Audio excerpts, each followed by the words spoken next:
The Portland courthouse gleamed under gray Oregon skis as Officer Michael Torres adjusted Sarah's leash in the marble hallway. The building itself seemed to hold its breath on this particular Tuesday morning in late September. The hallway was lined with portraits of former judges, their stern faces watching over centuries of legal proceedings. Sarah, a stunning German shepherd with a coat the color of burnt honey, sat with perfect posture beside him, her ears alert and her dark eyes scanning the corridor with intelligent awareness. For 6 years, she'd been trained in narcotic detection, explosives tracking, and crisis response. Her service record was impeccable. She'd helped solve 3 major drug trafficking cases, detected a package containing explosives at the airport, and participated in countless community events. Her bite was precise when needed, her obedience absolute, her loyalty unquestionable.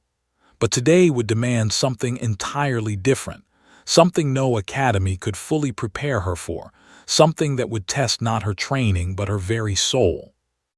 Officer Michael Torres had been on the force for 18 years. He'd seen the worst of human behavior, the darkest impulses people could act upon, the way addiction and desperation could destroy lives and families. But Sarah had taught him something his years in law enforcement hadn't, that compassion and presence could be as powerful as force and authority.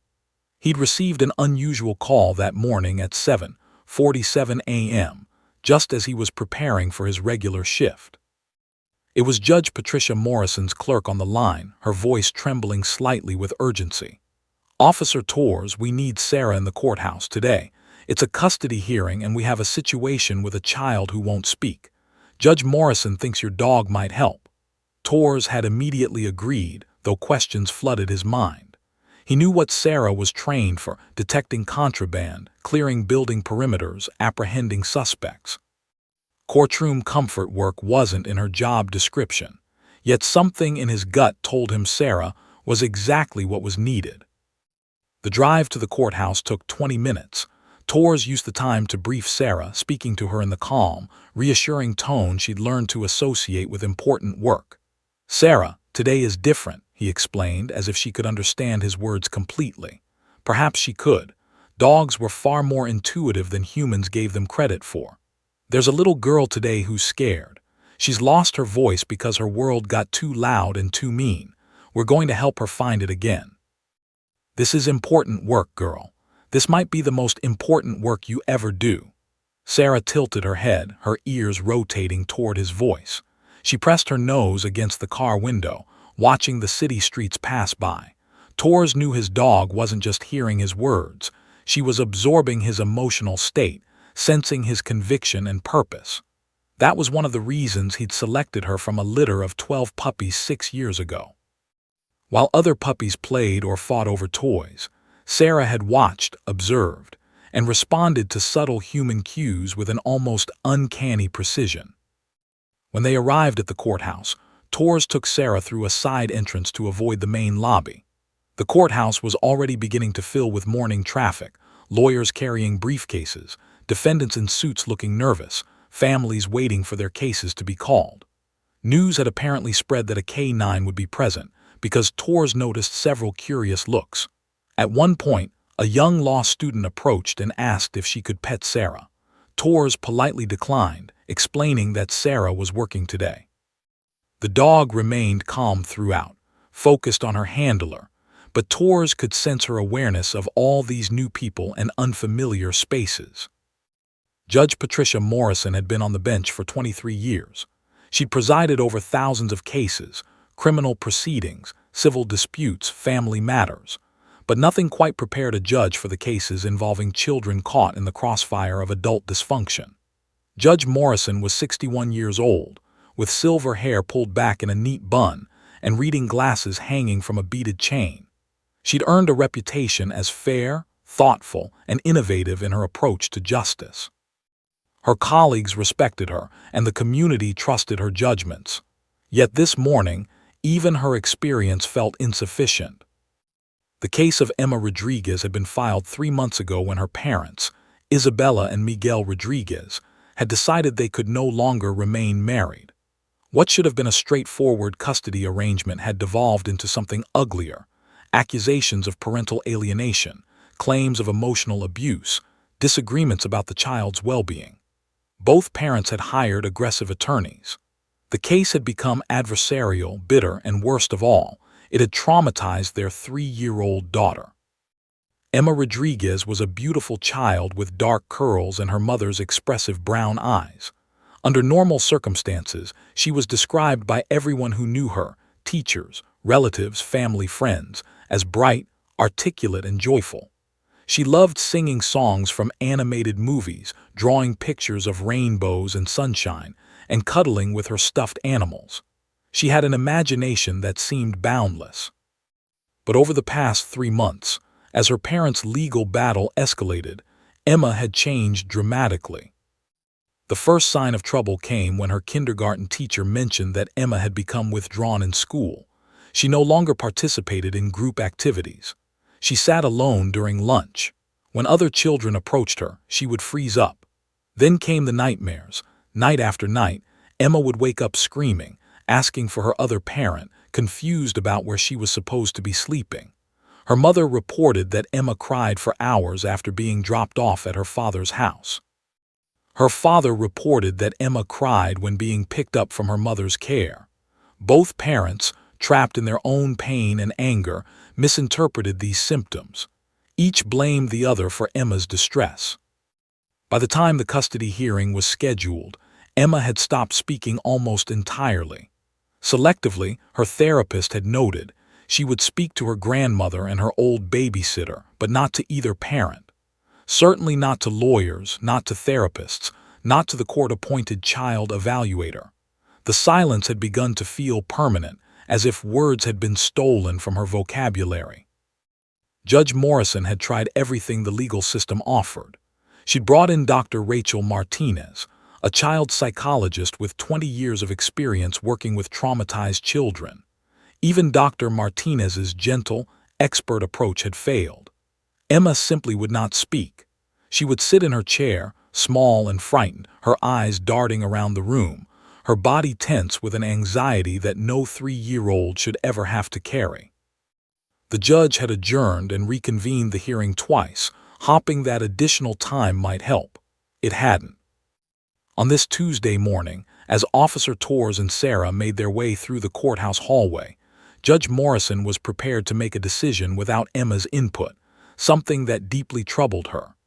A judge's responsibility was to act in the best interest of the child, but how could she do that without hearing from the child herself? How could she trust that she was making the right decision when the most important voice in the room, Emma's, remained silent? Officer Torres and Sarah arrived at the hallway outside the courtroom at 9:43 a.m. The hearing was scheduled to resume at 10:00 a.m. Torres found a quiet corner where he and Sarah could wait. He sat on a wooden bench, and Sarah immediately settled beside him, her body relaxed but her senses alert. Torres kept one hand on her back, feeling the rise and fall of her breathing, drawing comfort from her steady presence, just as he knew others would soon draw comfort from hers. Neither of them knew their lives were about to change forever. Neither understood that in just 17 minutes, they would walk through a courtroom door and become part of a story that would be told and retold for years to come. Sarah simply waited, trusting her handler, ready for whatever came next. Torres sat quietly, praying silently that whatever was about to happen would help the little girl who needed them. The hallway felt heavy with significance, as if the universe itself was holding its breath, waiting for the moment when one dog, one officer, and one frightened child would write a new chapter in the story of American justice. Little Emma Rodriguez sat in the imposing witness chair, her pink sneakers, the ones with the cartoon princesses on them, dangling far above the polished courtroom floor. The chair seemed designed for adults, and Emma looked impossibly small against its high wooden back. At 3 years and 7 months old, she was surrounded by towering adults in dark suits, speaking in harsh voices about complicated things she couldn't possibly understand. The courtroom itself was intimidating, all mahogany wood, high ceilings, and formal solemnity. Everything in this room had been designed to inspire respect for the law, but to Emma, It felt like being trapped inside a cold, echoing cavern where monsters spoke in languages she didn't comprehend. Her mother, Isabella Rodriguez, sat on one side of the courtroom, dressed in a navy blazer and pearl earrings. She looked elegant and composed on the surface, but Emma could see the tension in her jaw, the way her fingers kept fidgeting with a tissue in her lap. Her father, Miguel Rodriguez, sat on the opposite side with his attorney, a tall man with steel-gray hair and an aggressive demeanor. They weren't looking at each other. They hadn't made eye contact in months.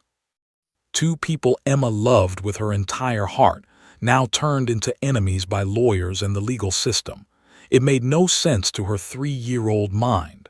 Love shouldn't transform into hatred. Parents shouldn't become adversaries. Yet that's exactly what had happened. Emma had always been a chatty, curious child. Before everything fell apart, she was the kind of 3-year-old who would tell elaborate stories about her stuffed animals. She had named them all with great seriousness. Princess Luna was a wise leader, Fuzzy Bear was a brave explorer, and Little Duck was always looking for adventures. She would narrate their conversations throughout the day, acting out both sides with different voices. Her parents had found it endlessly charming. She loved singing songs from animated movies at the top of her lungs, completely unaware of pitch or rhythm, and neither parent had ever told her to quiet down. She would draw pictures with fat crayons, using every color in the box, creating rainbows and stick figure families holding hands under smiling suns. She was confident, expressive, and full of a child's uninhibited joy. But something inside her had broken during her parents' bitter custody battle. The breaking had been gradual at first, then increasingly severe. It had started with the shouting matches. Emma was too young to understand the words, but she understood the tone, the anger, the contempt, the pain. She would cover her ears and hide under blankets, hoping the sounds would stop. Then came the painful accusations, the lawyers sending letters, the stern talks about who Emma loved more. Well-meaning adults, her mother's new therapist, her father's sister, her kindergarten teacher, had all tried to help by asking her confusing questions. Who do you want to live with? Do you feel safe at Daddy's house? Tell me about when Mommy said. These questions felt like traps. Whatever she said might hurt one of her parents. Whatever she felt might make her abandoning someone she loved. The pressure had been suffocating. Emma was not equipped to navigate the adult world of custody battles, parental rights, and legal proceedings. She was a 3-year-old. Her job was supposed to be playing, learning, growing, and feeling safe. Instead, she was carrying the weight of her parents' conflicting needs, their pain, their desperation to prove their case to a judge. Her therapist, Dr. Susan Kirkwood, had called it selective mutism, a stress response where children stop speaking in certain situations or around certain people, even though they have the physical and cognitive ability to speak.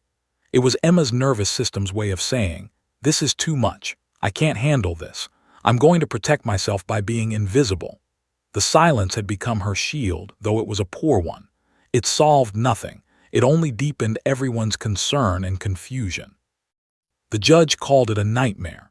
He'd presided over many custody cases, but few involving children so profoundly traumatized.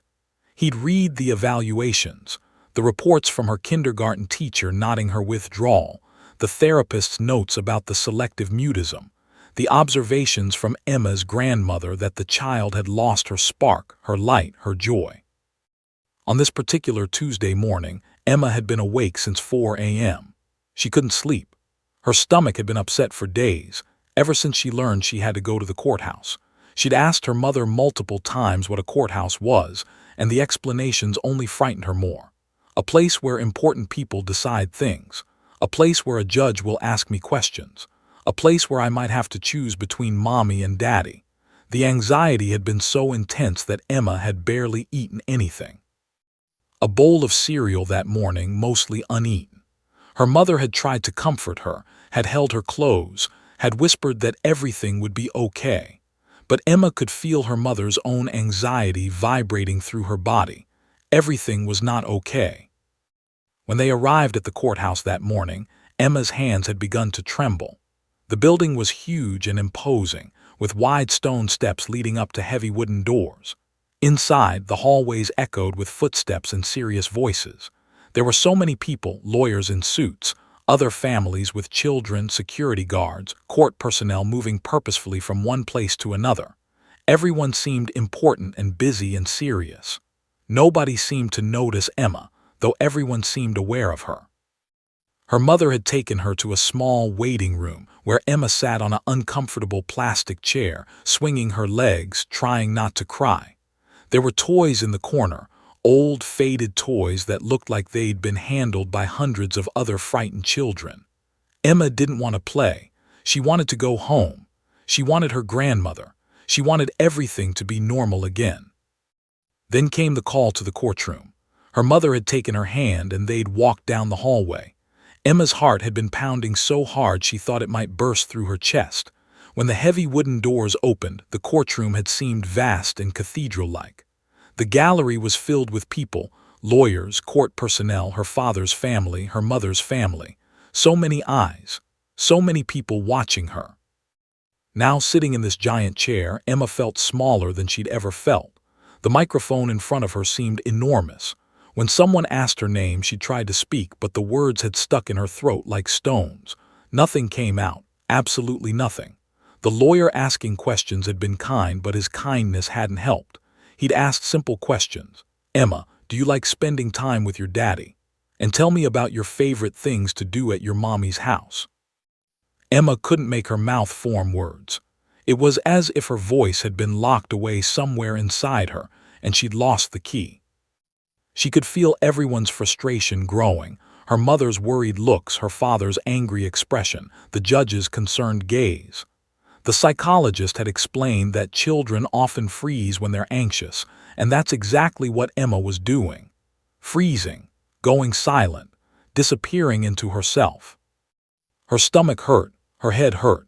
She wanted to cry, but even her tears had stopped coming. She was tired, so deeply, profoundly tired of being scared, tired of the fighting, tired of feeling like she was responsible for her parents' happiness, like her choice between them would determine everyone's future. The weight of it all had stolen her voice, and now she sat mutely in this courtroom, a small child in a pink dress with princess sneakers, completely overwhelmed by circumstances she'd never asked for and could never understand. The courtroom fell silent, waiting for Emma to speak. But Emma had nothing left to give. Her voice was gone, lost somewhere in the rubble of her parents' broken marriage, and she had no idea how to find it again. Judge Patricia Morrison had been on the bench for 23 years, presiding over thousands of cases. Criminal proceedings where she'd seen humanity's darkest impulses. Civil disputes over money, property, and broken contracts. Family matters involving divorce, inheritance, and guardianship. She'd handled cases involving corporate fraud, drunk driving accidents, child abuse, and everything in between. Her courtroom had been a stage for human drama in all its complexity, but nothing quite prepared a judge for the cases involving children caught in the crossfire of adult dysfunction. Nothing in the legal system's massive infrastructure seemed equipped to help a traumatized 3-year-old find her voice. Judge Patricia Morrison was 61 years old. With silver hair she kept pulled back in a neat bun, and reading glasses hanging from a beaded chain around her neck. She'd been wearing those same style glasses for the past 7 years. It was her signature look. She had kind eyes that crinkled at the corners from years of smiling, but those eyes were also intelligent and piercing. She could read a room faster than most people could read a single paragraph. She'd earned a reputation throughout Portland's legal community as fair, thoughtful, and innovative in her approach to justice. Her colleagues respected her deeply. The community trusted her judgments. Defense attorneys and prosecutors alike recognized that she would make decisions based on the law and the facts, not on personal bias or political pressure.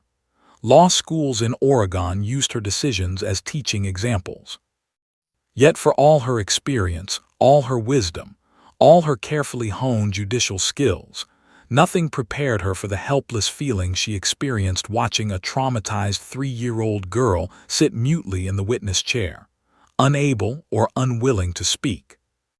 Judge Morrison had been in her chambers, Her private judicial office with its floor-to-ceiling bookshelves filled with law books, its mahogany desk, its comfortable leather chairs, when the custody hearing for Emma Rodriguez had begun that morning. She'd reviewed the case file multiple times over the past week. She'd read Dr. Rachel Martinez's psychological evaluation. She'd studied the reports from Emma's kindergarten teacher. She'd reviewed the parenting capacities assessment completed by the court evaluator. All the documents pointed to a difficult situation that required wisdom and careful judgment. Both parents loved their daughter, of that she was certain. Neither parent was inherently unfit. Both had provided Emma with food, shelter, education, and care. But both had also allowed their marital conflict to rage around the child, and Emma had been caught in the shrapnel. The hearing had started at 10:00 a.m. sharp. Isabella Rodriguez's attorney, a woman named Janet Berkeley who specialized in family law, had presented her case first. She'd argued that Miguel had a volatile temperament, that he'd made threats toward Isabella, that his presence in Emma's life was causing the child psychological harm. She'd presented emails showing Miguel's angry messages, text exchanges where he'd made harsh accusations. She'd called witnesses, Isabella's sister, who testified about hearing Miguel yelling during phone calls, Isabella's therapist, who noted Isabella's anxiety and fear, a family friend who'd witnessed tension between the parents. Then Miguel's attorney, Richard Castellano, had presented the opposing case. He'd argued that Isabella was attempting parental alienation, that she'd poisoned Emma against her father, that her accusations were exaggerated and designed to manipulate the legal process. He'd presented his own witnesses, Miguel's sister who testified that Miguel was a loving father, his employer who described him as professional and controlled, a neighbor who'd never witnessed any domestic violence or yelling. The arguments had gone back and forth, each side presenting their narrative, each side convinced of their righteousness. The courtroom had filled with tension, with the palpable adversarial energy that characterized custody battles. This was the system at work: two sides, two narratives, a judge attempting to determine truth from competing claims. But then came the most crucial testimony of all, Emma herself. The judge had requested that Emma be brought to the witness stand. Legally, 3-year-olds were rarely considered reliable witnesses, but the judge had wanted to see if Emma could communicate anything about her own preferences, her own sense of safety. Maybe the child wouldn't articulate complex information, but perhaps she could point to the parent she felt most secure with. Perhaps she could express a simple preference. Emma had been led into the courtroom by a court officer. Judge Morrison had seen the child's terror immediately, the wide eyes, the trembling lips, the way Emma's small body seemed to shrink inside her pink dress. The judge had tried to make the situation less threatening. She'd spoken in a gentle voice. She'd asked simple questions. "Hi, Emma. My name is Judge Morrison. I'm going to ask you some questions, okay? There's no wrong answers. I just want to understand how you're feeling." But Emma had said nothing, absolutely nothing. Her lips had remained sealed as if glued shut. Dr. Rachel Martinez, the child psychologist, had tried next. She was experienced with traumatized children, had a soft touch and years of training in communicating with young children in distressing situations. She'd asked about Emma's favorite things to do, trying to build rapport through safe topics. "Emma, what's your favorite animal? Do you like puppies? Do you like kitties?" Nothing. Emma had stared at her hands, at the microphone, at anything but making eye contact with another adult. Judge Morrison had felt frustration building. Not with Emma. The judge was far too experienced to blame the child for her own trauma response. But with the situation, with the inadequacy of the legal system to help this child. How could she make a decision about Emma's custody without hearing from Emma herself? How could she determine what was in the child's best interest when the child was too frightened to communicate? The judge had called for a 15-minute recess. She'd returned to her chambers, closed the door, and sat at her desk with her head in her hands. The case file sat in front of her, hundreds of pages of evidence, testimony, and documentation. Yet the most important voice, Emma's voice, remained silent. All the evidence in the world couldn't tell her what a 3-year-old girl truly needed to feel safe and loved. Judge Morrison's mind had raced through possibilities. She could make a decision based on the evidence presented, but she would never know if she'd chosen correctly. She could continue the hearing, hoping Emma would eventually speak, but how long would that take? Days? Weeks? Meanwhile, Emma would be subjected to continued stress and anxiety in a courtroom setting. She'd pulled up her email and scrolled through her contacts.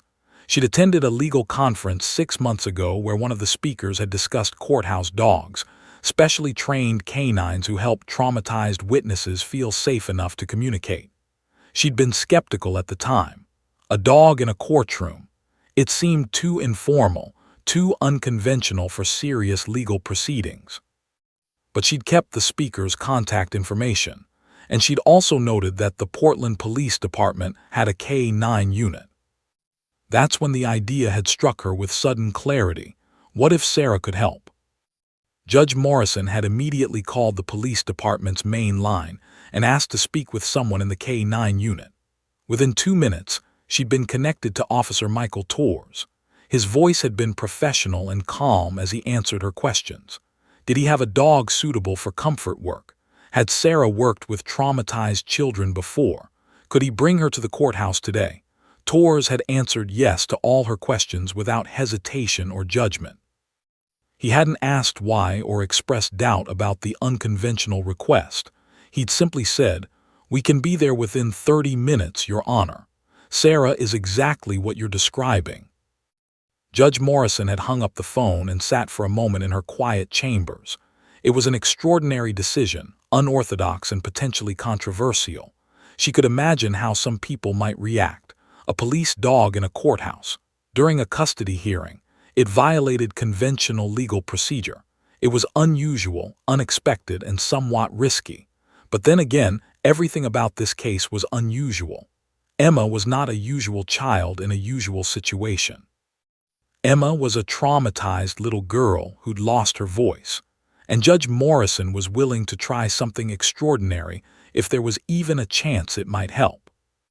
She'd returned to the courtroom and announced to the assembled parties that she was temporarily adjourning the hearing. "I'm going to bring in a resource that might help us," she'd said cryptically, not explaining further. Both attorneys had looked confused. Isabella had looked hopeful. Miguel had looked suspicious. And then Judge Morrison had waited for Officer Torres and Sarah to arrive, unaware that she was about to authorize something that would change not just Emma's life, but the entire future of how American courts handled traumatized children. The courtroom doors opened at 10:47 a.m. and everything changed. Officer Michael Torres walked through first, his uniform crisp and professional, his bearing calm and authoritative. But it was what followed behind him that captured every eye in the room. Sarah walked through those heavy wooden doors with the grace of a professional, her leash loose and relaxed, her body moving with fluid confidence. Every head in the courtroom turned. Some observers gasped. A police dog in a courtroom was definitely unusual, definitely unexpected. The attorneys exchanged surprised glances. Miguel's lawyer quickly scribbled a note. Isabella leaned forward with sudden hope. The court stenographer paused her typing for just a moment, processing what she was seeing. But Sarah moved with calm dignity that immediately seemed to legitimize her presence. She wasn't excited or agitated. She wasn't pulling on her leash or barking or doing anything remotely disruptive. She simply walked beside Officer Torres as if she belonged exactly where she was. Her dark eyes surveyed the room with intelligent awareness, taking in the scene the way a seasoned professional would. She positioned herself near Emma's witness chair, close enough to provide comfort but far enough to respect boundaries. Officer Torres nodded respectfully to the judge, then took a seat in the gallery, keeping Sarah's leash slack but maintaining that invisible connection that characterized their bond. Emma's frightened eyes suddenly fixed on the dog. For the first time in 47 minutes, the court stenographer would later note the exact duration. She focused on something other than her own terror. The shift was almost visible, as if a light had turned on inside the child. Her rigid shoulders began to relax, millimeter by millimeter. Her white-knuckled grip on the witness chair loosened. She stopped looking at the ground and looked at the dog instead. Sarah, with that intuition that science is only beginning to understand, sensed the child's distress with almost supernatural accuracy. Dogs had been studying human behavior and emotion for thousands of years, evolving alongside humans, learning to read the most subtle shifts in body language and neurochemistry. Sarah was a master of this ancient language. She did something remarkable in that moment. She didn't approach Emma directly. She didn't try to jump into the child's lap or demand attention or do anything that might frighten the already terrified girl. Instead, Sarah lay down on the polished courtroom floor beside the witness stand.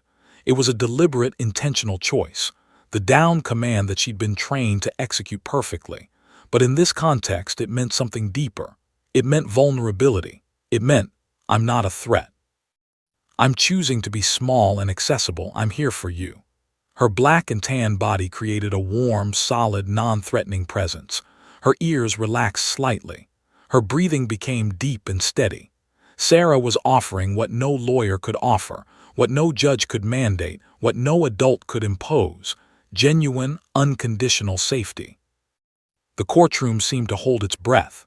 Even the ambient noise of the building, the hum of fluorescent lights, the distant sound of a telephone ringing elsewhere in the courthouse, the subtle creaks of the old building settling, seemed to fade away. Everyone had become witnesses to something extraordinary, though they didn't yet know it. The lawyers leaned back in their chairs. Judge Morrison watched silently, her experienced eyes taking in every detail. The court stenographer's fingers hovered over her keyboard, unsure if what she was witnessing could be transcribed into mere words. Isabella's hands went to her mouth. Miguel stared, confused but unable to look away. Emma's body language underwent a profound transformation. Her rigid posture softened. The tension that had been holding her small frame rigid began to release. Her feet, which had been dangling and kicking nervously, stilled. Most importantly, her breathing changed. It became deeper, less panicked, more regulated. She was still afraid, still overwhelmed, but something fundamental had shifted in her nervous system. Sarah's presence was communicating safety in a language older than spoken words, deeper than rational thought. Within 30 seconds, though it felt both shorter and longer at the same time, Emma's small hand extended downward.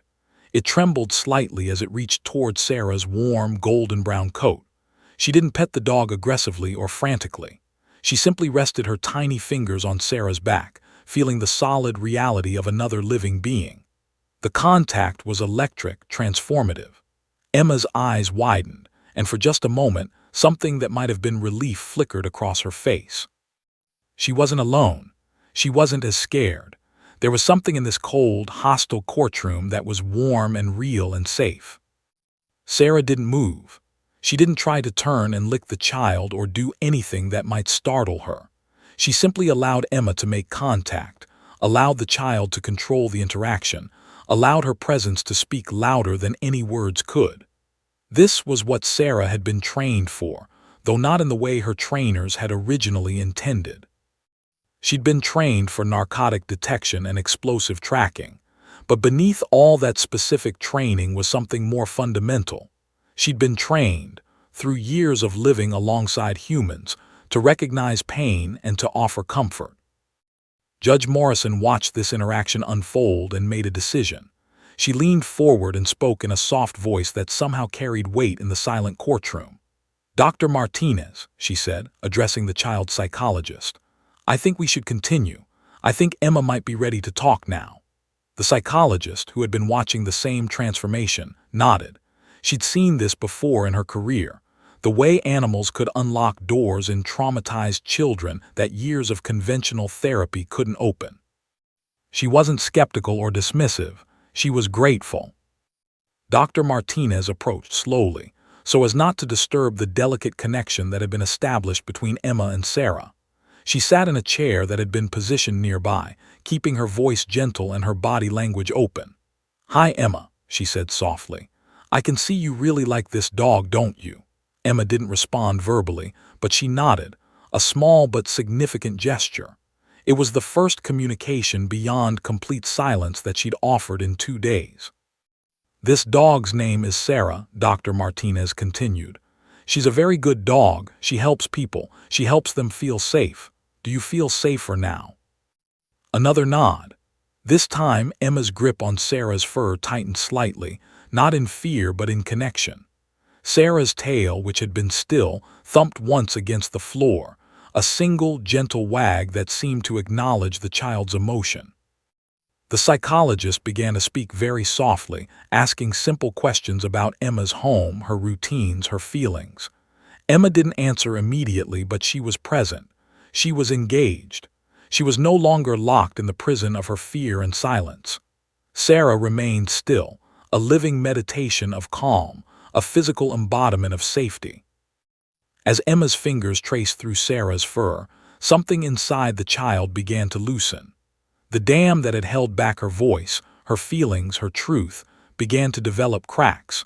She was still terrified, still traumatized, still overwhelmed by the courtroom and the adults and the incomprehensible legal proceedings. But she was no longer completely alone in her fear. She had a companion who asked nothing of her, demanded nothing from her, expected nothing except that she be exactly as she was. A scared, hurt, confused 3-year-old girl who needed to know that somewhere in this scary world, there was something safe. Judge Morrison sat back slightly, making notes. The attorneys exchanged glances. The court stenographer resumed her typing. And in that moment, something miraculous began to unfold, not because of the legal system or the lawyers or the judge, but because of one dog's extraordinary ability to meet a child in her darkest moment and offer her something she desperately needed all along: unconditional, non-negotiable, absolute safety. The courtroom had shifted. The energy had transformed. The moment had arrived when everything would change forever. Dr. Rachel Martinez, the child psychologist, recognized the breakthrough happening before her eyes with the clarity of someone who had dedicated her entire professional career to understanding traumatized children. She had 27 years of experience working with young victims of abuse, neglect, and emotional trauma. She'd earned her PhD from the University of Washington, had written 3 books on childhood trauma recovery, and had consulted with courts across the Pacific Northwest on how to better serve children in legal proceedings. She knew the signs of a breakthrough intimately: the subtle relaxation of facial muscles, the shift from guarded to open body language, the way a child's eyes changed when they began to feel truly safe for the first time in what might be weeks or months. What she was witnessing with Emma and Sarah was something beyond her training, yet perfectly aligned with everything she understood about human neurobiology and healing. When a person, especially a vulnerable, traumatized child, feels genuine safety, their nervous system literally shifts. The sympathetic nervous system, which had been in overdrive firing cortisol and adrenaline in response to perceived threat, begins to downregulate. The parasympathetic nervous system activates, allowing for rest, digestion, and social engagement. Emma's body was telling the story that her voice had been unable to communicate. She was moving from a state of hypervigilance to a state of relative calm. Dr. Martinez began speaking in soft, measured tones, her voice pitched to be soothing without being condescending. She'd learned long ago that traumatized children could sense when adults were speaking down to them, and it often made them retreat further into their shells. "Emma, sweetie," she said gently, "I can see you really like Sarah. That's wonderful. Sarah is a very special dog, and I think she likes you too. Do you see how calm Sarah is? How still she's sitting? She's telling us that she feels safe with you. That's a very good thing." Emma didn't respond verbally, but her fingers continued to move through Sarah's coat, finding comfort in the texture, in the warmth, in the reality of another living being. Her breathing had become noticeably deeper and more regular. The psychologist waited, understanding that silence was sometimes the bridge between trauma and healing. Not all questions needed immediate answers. Sometimes the most important work happened in the spaces between words. "Emma," Dr. Martinez continued after a full minute of silence, I'm going to ask you some questions, okay? There are no right or wrong answers. I just want to understand how you feel. Does that seem okay? Emma nodded again, her eyes still fixed on Sarah. The nod was small, but it was deliberate. It was consent. It was a child saying in the limited ways available to her, I'm ready to try. The psychologist chose her questions carefully, starting with the safest, most neutral topics. What's your favorite thing to do, Emma? What makes you happy? For a moment, nothing happened. Emma's lips remained closed, her hand continued to stroke Sarah's fur.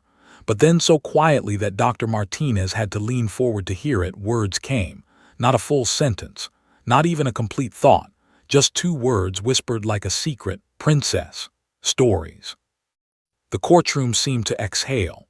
Emma had spoken. A 3-year-old girl who hadn't uttered a word in 2 days, who had been completely silent, locked in trauma and fear, had found her voice. The relief in the room was palpable. Isabella covered her mouth with her hand, tears beginning to stream down her face. Even Miguel leaned forward with something that might have been hope in his expression. Judge Morrison made a careful note, her expression remaining professionally neutral, but her eyes showed the same relief everyone felt. Dr. Martinez didn't make a big deal of the child's words.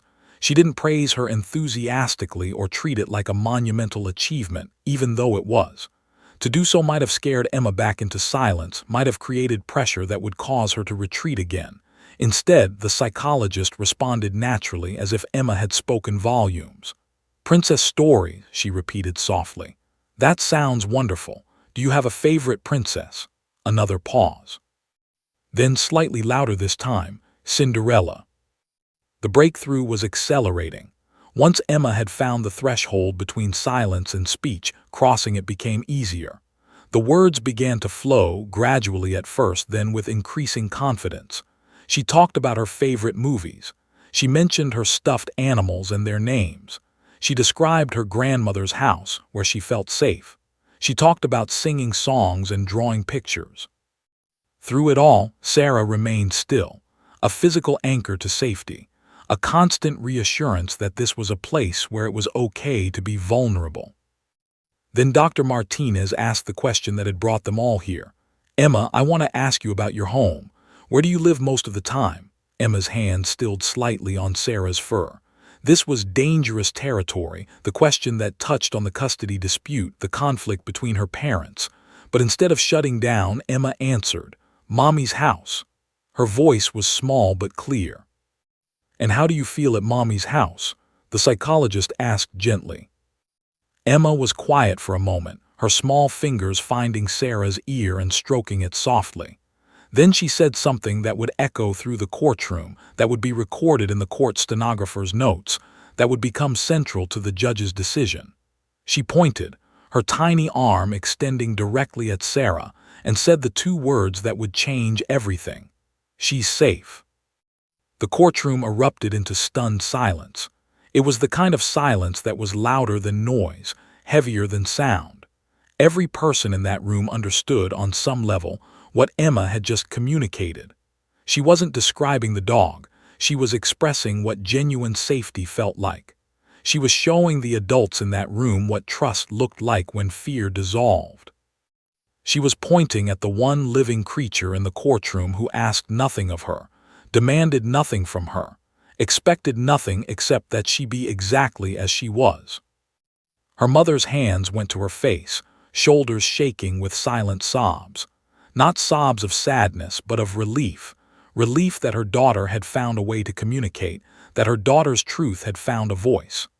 Even Miguel's expression shifted, no longer angry or defensive, but confused and moved by his daughter's words. Judge Morrison set down her pen slowly. She'd been taking notes throughout Emma's testimony, but now she simply sat, absorbing what she'd just witnessed. In 2 simple words spoken by a 3-year-old girl pointing at a police dog, the entire nature of the case had been illuminated. Emma wasn't speaking about her parents in complex adult terms. She wasn't making accusations or allegations. She was simply describing where she felt safe, and in doing so, she was describing where she needed to be. Dr. Martinez continued gently, Emma, when you're at Mommy's house, do you feel safe? Emma nodded vigorously. And what about when you're at Daddy's house? The child's nod was much less curt. Her fingers tightened on Sarah's fur. It's okay, the psychologist reassured her. You can tell the truth. We just want you to be safe and happy. Emma whispered something so quietly that even Dr. Martinez had to ask her to repeat it. Daddy gets loud. The words hung in the courtroom like a bell that had been rung and couldn't be unrung. A child's simple, honest description of her world. Not because she was trying to hurt her father, not because she was being coached or manipulated, but because she was 3 years old and could only describe what she experienced. Officer Torres sat quietly in the gallery, his hand resting on his thigh, understanding that Sarah had just done something extraordinary. She hadn't trained for this. She hadn't been prepared for a custody hearing. But she had been trained for the most important work of all, to recognize pain in another being, and to offer comfort without judgment, without condition, without expectation. Sarah's presence had opened a door that no legal proceeding could force open. Emma's 2 words, "She's safe," had cracked the case wide open. The judge now had what she needed, the voice of the child herself, unfiltered, uncoached, absolutely honest. With those 2 words breaking the dam of her silence, with the physical act of pointing at Sarah and declaring, "She's safe," serving as the psychological key that unlocked Emma's voice, something profound shifted in the child's internal landscape. It was as if a massive weight that had been crushing her chest suddenly lifted. She had spoken truth into the courtroom, and the world hadn't collapsed. Her words hadn't caused an explosion or made everyone angry or created the disaster she'd feared. Instead, her words had been met with understanding, with compassion, with the validation that comes when someone truly listens to what you're saying. Dr. Martinez continued her questioning with renewed confidence, understanding that the worst of the child's resistance had been overcome. She moved methodically through a series of gentle inquiries designed to build a comprehensive picture of Emma's life, her emotional experiences, and her sense of safety in different environments. "Emma, tell me about your day. When you wake up in the morning at Mommy's house, what happens?" The question was open-ended and non-leading, the kind of question that allows a child to provide their own narrative rather than confirming an adult's predetermined story. Emma began to talk, and as she talked, her entire demeanor continued to transform. Her voice grew stronger, more confident with each sentence. She described morning routines, her mother making breakfast, singing along to music while they ate cereal, getting dressed for school. She talked about her grandmother, who came to visit 3 times a week and read her stories and let her sit in her lap while they watched cartoons together. She described bedtime at her mother's house, a consistent routine of bath time, pajamas, stories, and tucking in with a nightlight shaped like a crescent moon. There was comfort in these details, safety in the structure, love woven through the mundane moments of daily life. As Emma spoke, her small fingers continued their gentle exploration of Sarah's coat. The dog remained perfectly still, never breaking the connection, never demanding anything from the child. Sarah seemed to understand on some cellular level that this moment was about Emma, not about her. She was a vessel, an anchor, a physical manifestation of safety, and nothing more was required of her. Then Dr. Martinez asked the pivotal question, the one that would move from the safe territory of morning routines into the complicated landscape of the custody dispute. "Emma, I want to ask you about your daddy's house. Can you tell me what happens when you're there?" The temperature in the courtroom seemed to drop slightly. The attorneys leaned forward. Judge Morrison set down her pen and focused entirely on the child's response. Emma's hand tightened on Sarah's fur. For a moment, the psychologist wondered if the child would retreat back into silence, if the progress they'd made would evaporate. But instead, Emma took a deep breath. You could see her small chest rise and fall and began to speak. "Daddy's house is loud," she said, her voice smaller than it had been moments before, but still present, still truthful. "Mommy calls and Daddy yells. He says bad words." Dr. Martinez didn't interrupt or ask clarifying questions. She simply listened, allowing Emma to paint her own picture. "When does Daddy yell?" the psychologist asked gently. "On the phone," Emma said, "and sometimes when I'm there, he gets very loud and very red in his face." The child demonstrated by making a fist and pressing it to her own face, showing the physical manifestation of her father's anger. "It makes my tummy hurt."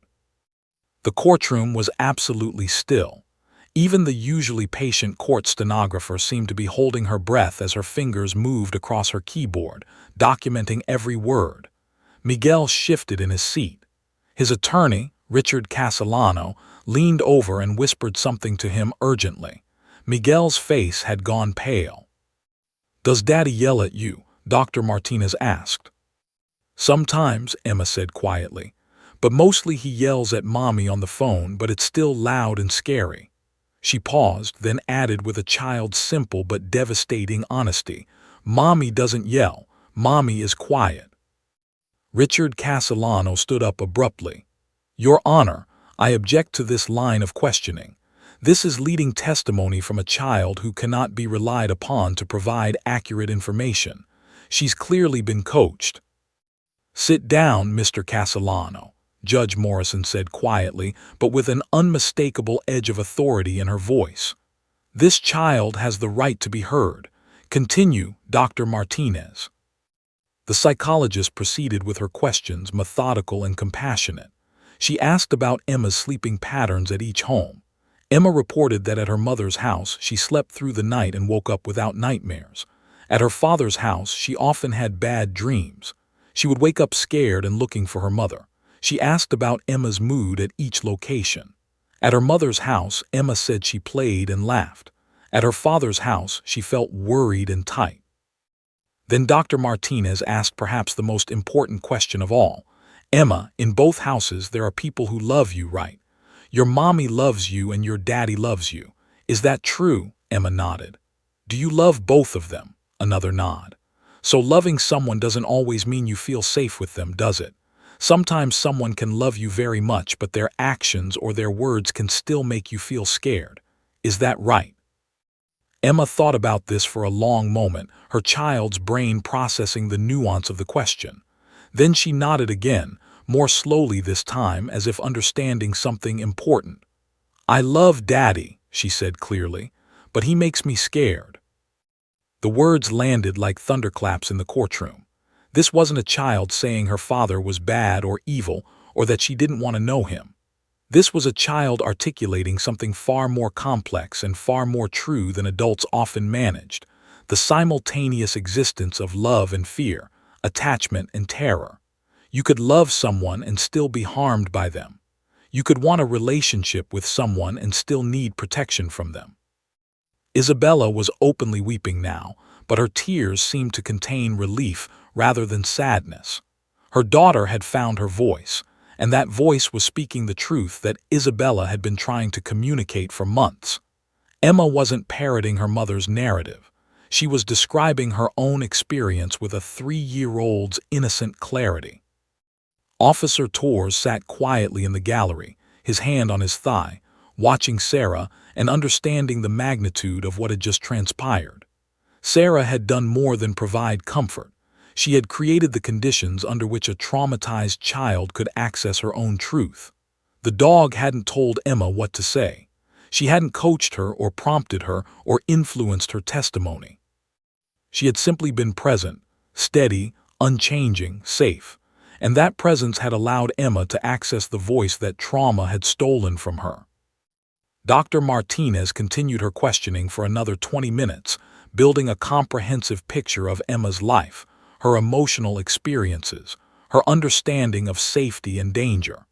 Emma's testimony was that of a 3-year-old, simple and direct, but devastatingly honest. She wasn't making accusations designed to manipulate the court. She wasn't protecting one parent at the expense of another. She was simply describing her world as she experienced it, with all its complexity, all its contradictions, all its confusion and fear and love. As Emma spoke, something remarkable happened in the courtroom's atmosphere. The adversarial energy that had characterized the morning dissipated. The lawyers realized their aggressive questions were no match for a child's raw honesty. The judge took detailed notes, but more importantly, his expression shifted from procedural to deeply moved. Emma's voice grew steadier with each sentence, her confidence building as she realized that speaking truth was safe, that her words mattered, that she was finally being heard. By the time Dr. Martinez concluded her questioning, Emma had shared more about her emotional life and her experience of safety and threat than could have been extracted through any other means. And throughout it all, Sarah remained her silent companion, her anchor, her proof that safety existed in this scary world. When Emma finally fell silent, exhausted from the emotional labor of speaking her truth, she leaned her entire small body against Sarah's side, and Sarah gently turned her head and licked the child's cheek once, a gesture that seemed to say, "I'm proud of you. You did good. You're brave." The courtroom understood that something sacred had just occurred, something beyond the normal functioning of the legal system. A child had found her voice, and in doing so, she had illuminated the truth that all the evidence, all the testimony, all the legal maneuvering in the world could never quite capture. 2 weeks later, on a gray Thursday afternoon in Portland, Judge Patricia Morrison issued her decision in the custody case of Emma Rodriguez. The written opinion was 23 pages long, meticulously detailed and carefully reasoned. It would become one of the most cited custody decisions in Oregon's family law history, referenced in law schools, discussed in legal journals, and studied by judges across the country seeking guidance on how to handle similar situations. But for the people directly involved, Isabella, Miguel, and most importantly, Emma, the decision represented something far more significant than a legal precedent. It represented validation, justice, and hope for a traumatized child's future. The judge's ruling addressed three fundamental issues. First, it determined primary custody arrangements. Second, it established visitation parameters for the non-custodial parent. Third, it mandated specific therapeutic and behavioral interventions for both parents. The judge's reasoning was grounded not in the attorney's arguments or the aggressive legal maneuvering that had characterized the case, but in something far more fundamental, the voice of the child herself. Judge Morrison wrote in her decision, "This court has been privileged to witness a moment of profound significance in the life of a 3-year-old child. Through the patient and compassionate intervention of Dr. Rachel Martinez, and with the extraordinary assistance of K-9 Officer Sarah, this child was able to communicate her own experience of safety and threat. While a child's testimony alone is not determinative, it provides crucial insight into the lived reality of the minor in question. Emma has articulated with remarkable clarity that, while she loves both her parents, her emotional and psychological safety is significantly compromised in her father's home." The judge continued, "The evidence before this court reveals a pattern of parental alienation, though not of the nature claimed by the respondent. The alienation has not been caused by the mother's interference, but rather by the father's own conduct, specifically, his tendency toward angry outbursts, his volatile communication with the mother, and his inability to shield the minor from this conflict. A child's fundamental right to feel safe, protected, and secure in her parents' home supersedes the principle of equal parental access." Primary custody was awarded to Isabella Rodriguez. This was significant not because it denied Miguel access to his daughter. The court understood that maintaining a father-child relationship was important, but because it established that Emma's home base, her primary residence, and her sense of security would be rooted in her mother's care. The judge was sending a message. A parent's love, no matter how genuine, does not exempt them from the responsibility to create a safe environment for their child. The visitation arrangement was carefully structured. Miguel would have supervised visitation 2 times per week, with a trained parenting coach present during all visits. These weren't arbitrary restrictions born of spite. They were therapeutic interventions designed to help Miguel understand the impact of his behavior on his daughter, while also allowing him to maintain and gradually rebuild his relationship with Emma. The supervised visitation would continue for a minimum of 6 months, with the possibility of transitioning to unsupervised visits if Miguel completed anger management counseling and demonstrated sustained behavioral change. Judge Morrison's order was explicit. The respondent is ordered to complete a 12-week anger management program approved by this court. He is further ordered to engage in individual psychotherapy with a licensed mental health professional to address his difficulty regulating his emotions and its impact on his child. The respondent will provide proof of completion of these programs before any modification of this custody order will be considered. This is not punishment. It is a therapeutic intervention designed to help the respondent become the father his daughter deserves. For Isabella, the judge issued what amounted to a validation of her efforts to protect her daughter. But the judge also included important language for her. The custodial parent is ordered to encourage the minor's relationship with her father. While supervised visitation is currently necessary for the child's safety and well-being, the goal of this court is to work toward a future where the minor can have a healthy, direct relationship with both parents. To this end, the custodial parent will not interfere with visitation, will not disparage the father to the child, and will consistently communicate to the child that her father loves her and wants to build a better relationship with her. The mother's responsibility is to support this healing while maintaining necessary boundaries for the child's protection. The judge also addressed something that would have broader implications. He specifically cited Officer Torres and Sarah in his written decision. This was unusual, even groundbreaking. Judges didn't typically commend specific people for their contributions to legal proceedings, yet Judge Morrison felt it was necessary. This court must acknowledge the extraordinary contribution of Officer Michael Torres and his K-9 partner, Sarah. The presence of this dog provided a therapeutic intervention that allowed a traumatized child to access her own voice and truth. The judge has seen many things in 23 years on the bench, but few things as powerful as watching a frightened child find safety and courage in the presence of another being. Officer Torres and Sarah have demonstrated that healing and justice can be achieved not merely through adversarial procedures, but through compassion, innovation, and a willingness to think beyond conventional legal practice. The decision sparked something unexpected throughout Portland's legal community. Within days, other judges began making inquiries. Could they access courthouse dogs for their own challenging cases? How would they arrange this? What were the protocols? The courthouse administration received inquiries from legal organizations asking for information about implementing a formal courthouse dog program. Articles began appearing in legal journals discussing Sarah's role in the case. Legal ethics committees started developing guidelines for the use of support animals in sensitive proceedings. National media picked up the story.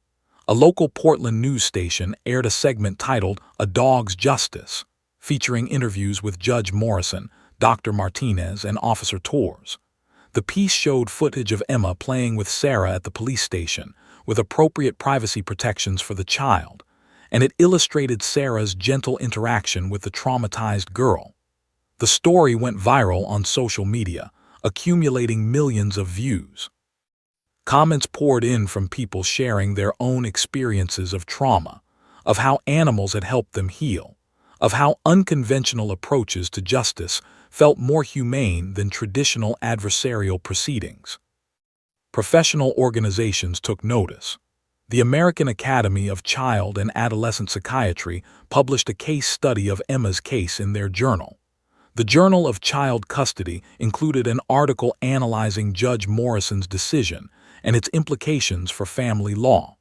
Law schools began discussing the case in ethics classes, asking students fundamental questions. What is the purpose of the legal system? Is justice about following procedures, or is it about achieving outcomes that truly serve the interests of the people involved? Can innovation and compassion coexist with legal rigor? But perhaps the most meaningful impact came in the quiet victories that followed. Inspired by Sarah's success, the Portland courthouse began developing a formal program. Within a year, 3 additional dogs had been trained and certified for courthouse work. Other traumatized children found their voices when calm dogs sat beside them. Therapists reported that their work with traumatized children became more effective when they could incorporate animal-assisted therapy into their interventions. The ripples of Sarah's presence that day in the courtroom extended far beyond Emma's custody case. For both Isabella and Miguel, the ruling initiated a journey toward healing. Isabella received vindication for her concerns about Emma's safety, but more importantly, she received a court order supporting her efforts to maintain Miguel's relationship with their daughter, something she'd wanted all along. She wanted Emma to have a healthy relationship with her father. She just needed that relationship to be safe and bounded. Miguel's initial reaction was anger and defensiveness, but as he progressed through anger management counseling and began working with a therapist, he started to understand something profound. His anger wasn't Emma's fault. His volatility wasn't Emma's responsibility to fix or accommodate. The judge's order wasn't punishment. It was an opportunity. It was a chance to become the man and the father he wanted to be but hadn't yet managed to become. The supervised visitations began to show progress. With a parenting coach present, Miguel started to understand how his tone, his volume, his body language affected his daughter. He learned strategies for managing his emotions. He discovered that he could be a good father without being a perfect father, that Emma didn't need a flawless parent, she just needed a safe one. Slowly, over months, the supervised visits became less about police oversight and more about genuine connection. Emma began to laugh during visits with her father. She started to relax in his presence. The terror that had characterized their early interactions began to dissipate, replaced by something tentative but real, the beginning of a healed relationship. 2 weeks after Judge Morrison issued her ruling, the Portland courthouse held a small ceremony. Officer Torres brought Sarah to visit the courthouse, and Emma was brought by her mother to see Sarah one more time. The two had bonded over the testimony, and Emma had asked repeatedly to see her courtroom dog. In a small conference room, away from the public eye and with appropriate privacy protections, Emma spent 30 minutes with Sarah, hugging her, laughing, and telling Officer Torres about her week. The joy on that child's face was the truest measure of what had been accomplished. Judge Morrison, observing from the doorway, understood that this case had been about far more than custody arrangements. It had been about justice in its truest sense, not just applying the law, but achieving outcomes that allowed human beings to flourish, to heal, and to build better futures for themselves. 1 year had passed since that extraordinary day in Judge Patricia Morrison's courtroom, when a terrified 3-year-old girl had pointed at a German shepherd and spoken 2 words that would change her life forever. The passage of that year had brought profound transformation, not just for Emma, but for everyone touched by her story. As the seasons turned from autumn through winter and spring and back toward autumn again, the ripples of that single moment continued to expand outward, touching lives in ways that no one could have predicted or fully measured. Emma Rodriguez was now 4 years old, and she was thriving in ways that both her parents had hardly dared to hope. She attended preschool 4 days a week at Riverside Academy, a progressive school known for its nurturing approach and attention to children's emotional well-being. Her teacher, Mrs. Patricia Chen, reported that Emma was a bright, engaged, creative child who participated enthusiastically in class discussions, made friends easily, and had developed into a confident reader and artist. The nightmares had almost completely ceased. The stomach aches that had plagued her for months had vanished. She was sleeping through the night and waking refreshed. She was, in every measurable way, a healthy, happy child. But beyond the clinical markers of well-being, Emma had developed a confident sense of self. She could articulate her feelings. She could set boundaries. She could say no when something made her uncomfortable, and she could say yes when she felt safe. These skills, which many adults never fully develop, had been catalyzed by her experience in the courtroom, by learning that her voice mattered, that her truth was valued, that adults would listen to what she had to say. She'd become the kind of child who could navigate the world with resilience and authenticity. Her relationship with her mother had deepened and strengthened. Isabella had thrown herself into parenting with renewed dedication, understanding the profound responsibility she carried. She attended parent-child therapy sessions monthly, ensuring that any lingering effects of the custody battle were addressed. She had also sought her own individual therapy, processing her own trauma from the divorce and the legal battle. She'd learned that her daughter's healing was contingent, in part, on her own healing. The two of them had developed rituals: Friday night movies with homemade popcorn, Saturday morning pancakes, Sunday afternoon library trips. Isabella was building the kind of childhood for Emma that healed the ruptures created by the conflict. But perhaps the most remarkable transformation had occurred in Emma's relationship with her father. Miguel had taken the court's mandate seriously.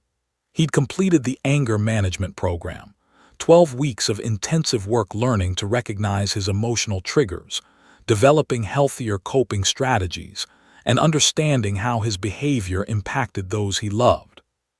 He'd engaged in individual psychotherapy with Dr. David Harrison, a psychologist specializing in helping men process anger and emotional regulation. The work had been humbling and, at times, painful, but it had also been transformative. As the supervised visitations progressed over those 12 months, a remarkable father-daughter relationship emerged. Miguel learned to apologize, not just to Emma but to Isabella as well. He acknowledged the harm his anger had caused. He worked to rebuild trust, not through grand gestures but through consistent, reliable, calm presence. By the 6-month mark, the parenting coach had recommended a gradual transition to unsupervised visitation. By the 9-month mark, Miguel was having overnight visits with Emma. By the 1-year anniversary, he had achieved what seemed impossible a year earlier. Emma felt genuinely safe with him. On a Saturday evening, as Emma sat in her father's apartment drawing pictures at his kitchen table while he prepared dinner, Miguel felt something shift inside him. His daughter was humming a song from school about friendship and kindness, and she was drawing a picture of their family. 3 figures holding hands: Mommy, Emma, and Daddy. She'd drawn them all smiling. For Miguel, this moment encapsulated the entire journey. He'd done the work. He'd transformed himself. And his daughter had forgiven him, not because she'd forgotten, but because she'd been given something better: a father who had become worthy of her trust. "Daddy, when can I see Sarah again?" Emma asked, looking up from her drawing. Sarah. The dog had never left Emma's consciousness, even as her life had improved. For Emma, Sarah would always be the one who had taught her that safety existed, that she could find her voice, that adults would listen. Miguel smiled. "Well, maybe we can visit Officer Torres next weekend. Would you like that?" Emma's response was an enthusiastic squeal and a hug around Miguel's neck. The moment was simple, ordinary, perfect. Officer Michael Torres and his remarkable dog Sarah had become something of local celebrities in Portland. The media attention, while initially overwhelming, had eventually settled into something more manageable. They'd been featured in magazine articles, interviewed for podcasts, and invited to speak at conferences about the intersection of animal therapy and justice.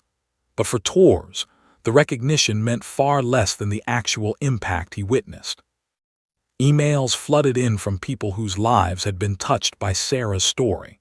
Parents who decided to pursue animal-assisted therapy for their own traumatized children. Judges who'd been inspired to think creatively about their own difficult cases. People who'd simply been moved by the reminder that compassion and justice could coexist. Sarah, now 7 years old, had transitioned into a unique role.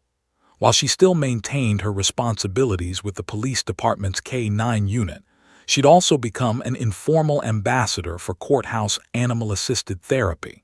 She participated in training seminars where other dogs and handlers were prepared for similar work. She'd been featured in educational videos about trauma-informed justice. Most importantly, she continued to work with traumatized children who found themselves in courtrooms, offering the same gift she'd offered Emma: unconditional safety and presence. The Portland courthouse had formalized its courthouse dog program. By the end of that first year, 3 additional dogs, a golden retriever named Justice, a gentle Labrador retriever named Hope, and a calm border collie named Peace, had been trained and certified. All 4 dogs rotated through the courthouse, available for sensitive proceedings involving traumatized children. The program had caught the attention of legal organizations nationwide, and by the 1-year mark, 15 other jurisdictions had reached out seeking guidance on how to establish similar programs. Law schools had begun incorporating Emma's case into their curricula. At the University of Oregon School of Law, Professor Margaret Williams taught an ethics seminar that opened with a video of Judge Morrison's courtroom decision. She asked her students, "What is justice? Is it following procedures, or is it achieving outcomes that allow human beings to flourish? Can we honor the law while also honoring human dignity and healing?" The discussions that followed were profound, forcing law students to reconsider their assumptions about what their profession was meant to accomplish. The American Bar Association had published a report on courthouse animal-assisted therapy, featuring Emma's case as a primary example. The Journal of Child Custody had published 3 separate articles analyzing Judge Morrison's decision from different angles, one examining the legal implications, one exploring the psychological mechanisms at work, and one considering the ethical dimensions of using unconventional interventions in legal proceedings. Academic papers were written. Research studies were designed. Emma's moment of vulnerability and truth had become a catalyst for systemic change. But perhaps the most beautiful legacy was more intimate and personal. Dr. Rachel Martinez, the child psychologist who had guided Emma's testimony, had founded the Courthouse Child Advocacy Center, a nonprofit dedicated to training mental health professionals in trauma-informed approaches to helping children in legal proceedings. The organization offered training seminars, published resources, and provided consultation to courts nationwide. When asked why she dedicated herself to this work, Dr. Martinez simply said, "I watched a 3-year-old girl teach us all something about courage and truth. How could I not dedicate my career to amplifying that lesson?" Judge Patricia Morrison had become something of an elder statesman in progressive judicial reform. Her decision in Emma's case had opened doors, invited conversations, challenged conventional wisdom about how the legal system should function. She continued to preside over difficult cases, but she approached them with a newly integrated understanding that justice required not just legal expertise, but wisdom, compassion, and a willingness to see the humanity in everyone who appeared in her courtroom. Isabella Rodriguez had completed her master's degree in social work, inspired by her journey and determined to help other families navigate custody disputes and childhood trauma. She began volunteering at a family service organization, providing support to parents struggling with similar situations. She often told people, "My daughter lost her voice because of conflict and pain." But she found it again because adults around her, a judge, a psychologist, a police officer, and a dog created space for her truth. That's what families need. They need adults who will listen, who will honor their children's reality, and who will work toward healing rather than victory. Miguel had become an advocate for anger management and mental health awareness. He spoke at community events about the impact of untreated anger on families and children. He worked with other men navigating similar journeys of transformation, serving as both cautionary tale and hopeful example. "I almost lost my daughter," he would say, "not because I didn't love her, but because I couldn't manage my own emotions. Getting help wasn't a failure. It was the smartest thing I ever did." Emma, now 4 years old with her entire future stretching before her, had no conscious memory of the courtroom. But somewhere deep in her being, she carried the knowledge that her voice mattered, that truth was powerful, and that in this world there existed beings, human and canine, who would stand beside her and listen. She had learned the greatest lesson a child could learn, that healing was possible, that love could be rebuilt, and that safety, once found, could be protected and preserved. Sarah, the German shepherd who had transformed a courtroom and a child's future, continued her quiet work. She had never sought recognition or fame. She simply did what she'd always done: showed up, remained present, offered unconditional acceptance, and reminded everyone around her that sometimes the most profound interventions required nothing but presence, patience, and love. On a bright autumn morning, exactly 1 year and 1 day after that extraordinary courtroom moment, Emma visited Officer Torres and Sarah one final time before her family would relocate to Seattle for Isabella's new job. She walked into the police station and immediately found Sarah in the training area. The dog, now recognizing the child's scent and energy, stood and approached with gentle enthusiasm.